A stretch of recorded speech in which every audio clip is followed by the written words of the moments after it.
Hello friends, आज हम Ujjivan small finance bank के बारे में बात करेंगे। उज्जीवन स्मॉल फाइनेंस बैंक 2015 से पहले उज्जीवन फाइनेंशियल सर्विसेज के नाम से था, जो फाइनेंस कंपनी का मेन बिजनेस था, फाइनेंस करना, लोन देना। उसके बाद 2015 में आरबीआई के अप्रूवल के बाद ये उज्जीवन स्मॉल फाइनेंस बैंक बन गया और अभी जो बैंक जो भी सर्विसेज देता है वो सारे सर्विसेज ये बैंक देता है और फाइनेंस भी करता है, जैसे कि net banking, internet banking, credit card, सब चीजें देता है। और इसका एक ब्रांच बैंगलोर में है। जैसा कि हम देख सकते हैं कि इस एक्सप्लोर प्रोडक्ट्स पे हम बैंक के सर्विस पे आए, तो क्या services classic saving account, regular savings account, senior citizen saving account, FD, tax saver, सब चीज। और ये इंश्योरेंस सेक्टर में भी इसके इन पार्टनर हैं।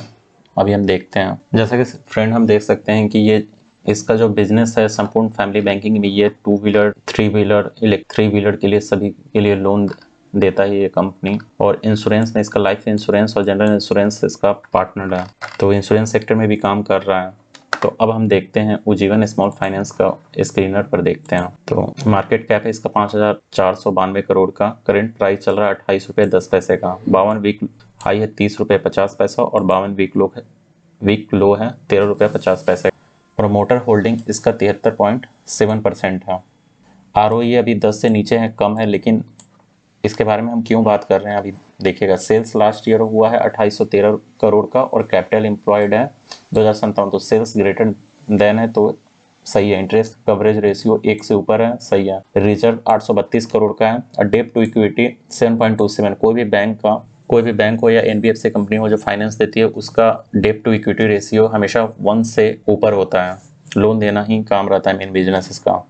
तो सबसे पहले हम देखते हैं इसके क्वार्टर रिजल्ट्स के बारे में। तो क्वार्टर रिजल्ट्स मैंने आपको बताया है कि जब भी क्वार्टर रिजल्ट्स देखते हैं तो सितंबर 2022 का अभी ये जो रिजल्ट आया है इस क्वार्टर का, तो इसको 2021 के क्वार्टर से हम कंपेयर करते हैं। तो 2021 में 645 करोड़ का रेवेन्यू था और अभी बढ़कर हो गया 993 करोड़ का। और पहले एक्सपेंस था जो 770 करोड़ का, और एक्सपेंस कम हुआ है। और इंटरेस्ट जो लग रहा था जो भी 250 करोड़ बढ़कर 330 करोड़ हुआ है। उसी प्रकार जून के क्वार्टर में अगर हम देखते हैं तो जून 2021 में था, रेवेन्यू था 642 करोड़ और जून 2022 में है 905 करोड़। एक्सपेंस है 770 करोड़, तो एक्सपेंस यहाँ पर कम हुआ है।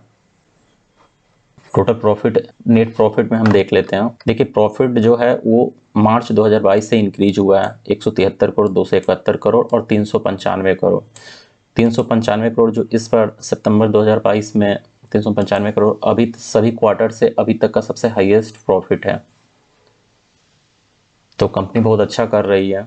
और नेट परफॉर्मिंग एसेट्स होता है, तो इस पे कितना नॉन परफॉर्मिंग एसेट्स है, जो भी कर्ज जो वापस नहीं मिला, कोई भी लोन लिया। तो देखिए पहले तो इसका 2.93% था, जून 2021 में 2.68%, 3.2%, 1.6%।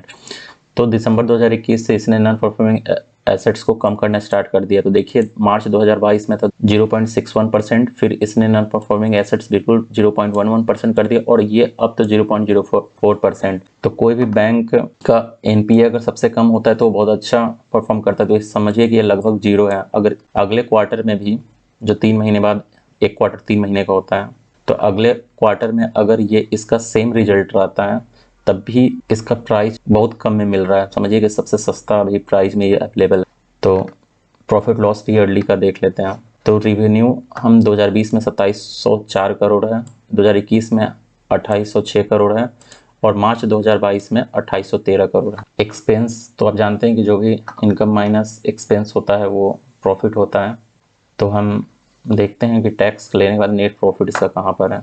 तो मार्च 2020 में 350 करोड़ था, 2021 में कम हुआ था 8 करोड़ और मार्च 2022 में माइनस का 415 करोड़ है। तो अगला जो मार्च 2023 में होगा तो जरूर ये माइनस से पॉजिटिव में जाएगा, तो ये ध्यान रखिएगा, क्योंकि ये जंप ऊपर में भी आपको देखने को मिलेगा। क्वार्टरली रिजल्ट्स में भी कि सितंबर में ये इंक्रीज हुआ है रेवेन्यू इसका। बैलेंस शीट हम देख लेते हैं एक बार। बैलेंस शीट सही है।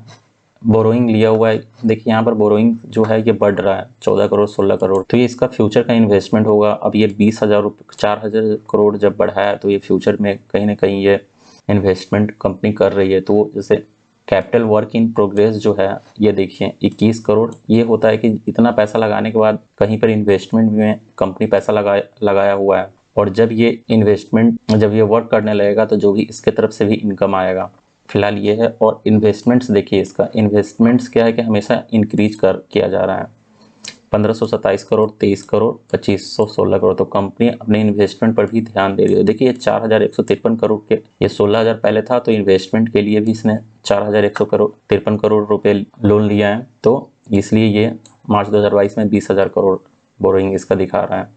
तो इन द नियर फ्यूचर अगर ये भी 4300, तो इसका प्रॉफिट रेवेन्यू इंक्रीज होगा। कंपनी के पास टोटल एसेट्स क्या होता है कि जब भी कंपनी के पास कितना प्रॉपर्टी है कि जब भी वो कंपनी अगर डूबता है तो अपने इन्वेस्टर को उसको बेचकर पैसा रिटर्न करे। तो 23,000 करोड़ तो इसके पास एसेट्स हैं, और 1928 करोड़ रुपए शेयर कैपिटल और 832 रिजर्व्स में है। तो टोटल 23,000 करोड़ रुपए ये लोन भी लिया हुआ है। तो कोई दिक्कत नहीं है, लोन लेने वाली कंपनी हमेशा कर्ज में थोड़ा रहता है, क्योंकि उसका बिजनेस इसी पर डिपेंड करता है। नेट कैश फ्लो में जो भी हमेशा ये पॉजिटिव जा रहा है, लेकिन हम यहाँ पर कैश फ्रॉम ऑपरेटिंग एक्टिविटी देखेंगे। तो कैश फ्रॉम ऑपरेटिंग एक्टिविटी हमेशा इंक्रीज हो रहा है। 746 करोड़ 2020 में, 981 करोड़ और 643 करोड़ रुपए इस बार आया है। प्रोमोटर्स के पास मैंने आपको बताया था कि जब भी कंपनी लिस्ट होता है आईपीओ में, तो वो 3 साल के अंदर में 75% से ऊपर उसका प्रोमोटर होल्डिंग होना नहीं चाहिए। तो देखिए यहाँ 83% 2019 में, तो 19 में 20, 21, 22 3 साल के अंदर इससे प्रोमोटर होल्डिंग कम करना पड़ेगा। ये सेबी का गाइडलाइंस है। तो देखिए यहाँ पर सितंबर 2022 में इसने 83 से 10% का प्रोमोटर्स ने अपना स्टेक घटाया है, और एफआई ने 0.18 से 3% का इंक्रीज किया, और डीआई भी इंक्रीज किया। डीआई एफआई बड़े बड़े इन्वेस्टर होते हैं, उन्हें पहले ही पता चल जाता है कंपनी में बहुत उनके रिसर्च करने के लिए बहुत सारे एम्प्लॉय जो यही काम के लिए लगे रहते हैं, तो उनके पास इन्फॉर्मेशन पहले पहुंच जाता है। तो हम लोग जो रिटेल इन्वेस्टर हैं जस्ट उनको फॉलो करें। तो मार्केट को कभी अगेंस्ट हमें नहीं चाहिए। जो मार्केट जो एफआईडी जो फॉलो कर रहे हैं, हम लोग भी पीछे से वही करेंगे। और देखिए पब्लिक के पास जो होल्डिंग था 15% का, और देखिए यहाँ से घटा है। तो जब भी हम यहाँ पर देख रहे हैं कि मार्च 2022 का ये सिस्टम जो है, क्वार्टरली रिजल्ट्स में एक बार फिर से देख लेते हैं। तो मार्च 2022 में इसका प्रॉफिट आया था 173 करोड़। देखिए निगेटिव से जब भी मार्च 2022 से ये हमेशा बढ़ता जा रहा है। तो मार्च 2022 से हम इसका चार्ट भी देखेंगे कि इसमें शेयर में प्राइस में ऊपर गया है, प्राइस नहीं गया है, क्या है। सबसे पहले हम गूगल को ओपन करेंगे और ट्रेडिंग व्यू चार्ट खोलेंगे।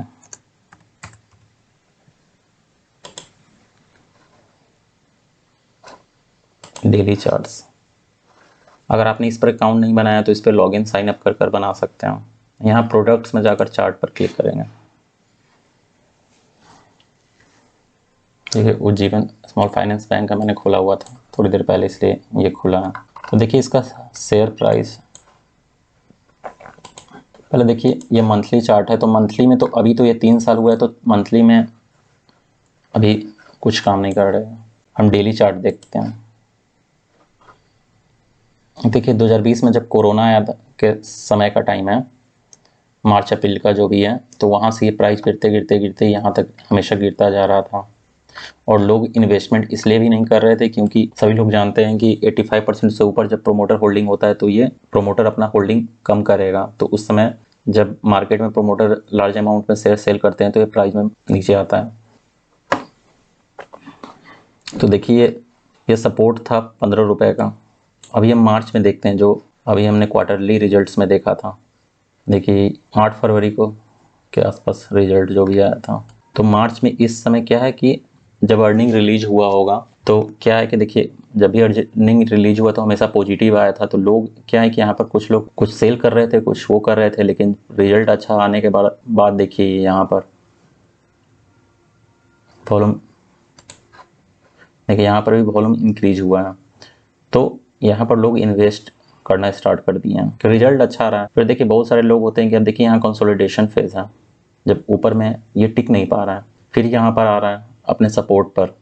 15 रुपए का जो सपोर्ट था तो बहुत सारे जो रिटेल इन्वेस्टर हैं उन्हें वो एक महीने 2 महीने 3 महीने में अगर प्राइस ऊपर नहीं जाता है तो वो लॉस में ही निकल जाते हैं जो भी। तो जो अच्छा शेयर है, जो फ्यूचर उसका ब्राइट है, तो 1 साल कोई भी इन्वेस्टमेंट आप करते हैं तो कम से कम जब भी पैसा लगाएं तो 1 साल 2 साल के लिए, अगर पैसा डबल हो जाता है 2 साल 1 साल के अंदर में, मैक्सिमम 2 साल 3 साल लगता है, लेकिन जनरली अच्छी कंपनियां कभी कभी 1 साल में भी डबल पैसा रिटर्न कर देते हैं। लॉन्ग टर्म के लिए ही पैसा लगाएं। इसमें मेरा कोई इन्वेस्टमेंट के लिए कोई भी सुझाव नहीं है। कभी भी आपको इन्वेस्टमेंट करना हो तो खुद की सोच से कि मैं आपको बता रहा हूँ, बस ये एजुकेशनल पर्पस का ये वीडियो है और आप समझिए कि कैसे प्राइस अप डाउन होता है। मार्च में जो क्वार्टरली रिजल्ट्स अच्छा आया था तो ये प्राइस ऊपर गया, लेकिन सेल अप डाउन चलता रहता है। फिर इसने एक बार रिटेस्ट सपोर्ट यहाँ पर लिया और देखिए यहाँ पर क्या हुआ, थोड़ा जूम करते हैं, और यहाँ पर अर्निंग रिलीज हुआ है देखिए। तो फिर पॉजिटिव जब आया, क्योंकि एक क्वार्टर में हमेशा नेगेटिव आ रहा है, तो जो रिटेल इन्वेस्टर या कोई भी जो इन्वेस्टर होते हैं वो थोड़ा सा वेट करते हैं कि अगला अगर क्वार्टर अच्छा आता है तो हमें ज़रूर इंक्रीज हो रहा है। नहीं तो किसी में अगर नेगेटिव रिजल्ट आया, नेगेटिव प्रॉफिट आया, फिर एक पॉजिटिव आया, फिर नेगेटिव आया, तो लोग ट्रस्ट नहीं कर पाते हैं। तो यहाँ पर फिर से पॉजिटिव रिजल्ट आया था, अभी मैंने दिखाया था आपको, तो यहाँ से खरीदारी स्टार्ट हो चुका है। तो यहाँ पर क्या है कि अब जब भी ये सपोर्ट से ऊपर की ओर गया है तो इस बार तो सबसे हाईएस्ट रिजल्ट गया है, तो ये इसका टारगेट है 39 रुपये 85 पैसे। तो अगर आपने ये सपोर्ट के पास लिया होता तो अगर ये सपोर्ट के पास आपने लिया होता तो देखिए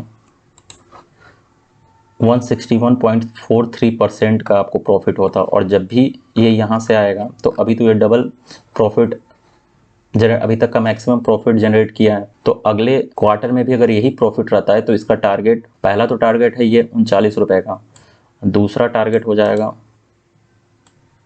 इसी का, ये हाई है देखिए, ये टारगेट आपका रहेगा 64 रुपये का। तो आप इन्वेस्टमेंट